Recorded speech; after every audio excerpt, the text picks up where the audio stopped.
জুমার দিন 5 সময় দোয়া কবুল হয়। এই 5 সময় সোনালী সময়, এই সময় আপনি দোয়া করতে ভুল করবেন না।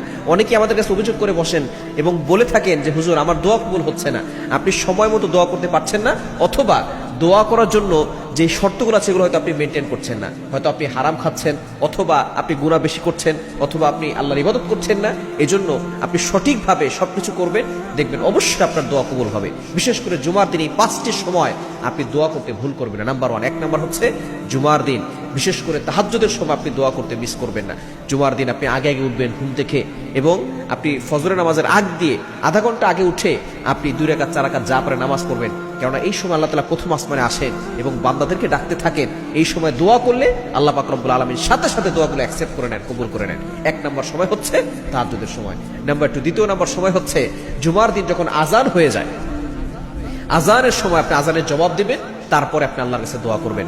কারণ হাদিসের ভিতরে এসেছে দুআ লা ইউরাদ্দু বাইনাল আযানি ওয়াল ইকামা, আযান এবং ইকামতের মাঝখানে যেই দোয়া করা হয় এই দোয়া আল্লাহ তাআলা কখনো ফিরিয়ে দেন না।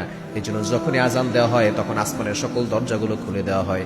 আজানের সময় আজানের জবাব দিবেন, আর পাশাপাশি দোয়া করতে থাকবেন। আজানের পরের যে দোয়াটা আছে সেটা পড়বেন, এরপর আপনি আল্লাহর কাছে দোয়া করবেন। আল্লাহ পাক রব্বুল আলামিন আপনার সকল দোয়াগুলো কবুল করবেন।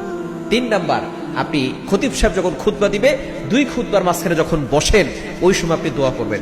আমরা এই সময় গল্পগুজব করি, এই সময় আপনি গল্পগুজব না করে দোয়া করবেন, আপনার দোয়া কবুল হবে। 4 নাম্বার, জুমার নামাজের পরে দোয়া করবেন। অনেকে দেখা যাচ্ছে নামাজের সালাম ফেরানোর সাথে সাথে দৌড়, আপনি এই সময় দোয়া করবেন, আপনার দোয়া কবুল হবে। এখানে অনেক মুসল্লি আছে, কার হাত আল্লাহ কবুল করেন আল্লাহ তাআলা নিজে ভালো জানেন।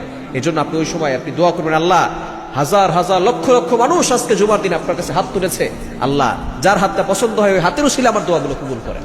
এবং বিশেষ করে সবচেয়ে বিশুদ্ধ মত ইমাম আবু হানিফা রাহমাতুল্লাহ আলাইহি জানিয়ে দিয়েছেন, জুমার দিন আসরের নামাজের পরে মাগরিবের পূর্বে 5 নম্বরে এই সময় দোয়া করে দোয়া কবুল হয়। এই 5টি সময় দোয়া করতে আপনি ভুল করবেন।